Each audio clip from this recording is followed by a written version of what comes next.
character, Ganito, isang individual. Actually, Tito Pete, nakaka-attend ka ng mga fashion week, di ba? Normally, yun ang kinukuha ng mga fashion designer. Yung ganyang buhok. Yung ganyang buhok, ganyang style. So, talagang, ano ba, pangarap mo ba talaga na maging isang ramp model? Opo. Ano naman ang natutunan mo in 10 days doon sa ating workshop? Ang laki po, ang laki ng pinagbago sa 10 days namin pagpa-practice.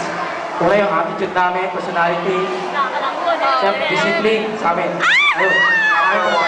So, para sa iyo ngayon, mai-apply mo ba sa sarili mo yun? Na-apply ko po. Para dun sa mga, kung sakali, at ikaw ay maging isang ramp model, palagay mo, magagamit mo ba ito?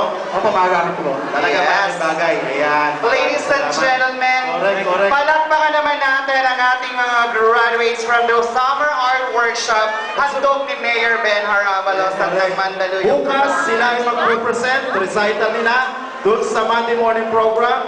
Kasama natin ang ating mayor. Of course, yung ating lahat ng mga nag-workshop, dancing, acting, modeling, guitar, lesson, guitar, and drums. So, Yan. at hindi lamang niya, mga kaibigan, after this one first project, ang gusto ng mayor ay magkaroon naman tayo ng production management workshop, which is stage management, stage director, script writing, camera. So, abangan natin yan dahil mukhang magtatayo ang mayor ng production outfit ng isang kumpanya ng mga ng movie film.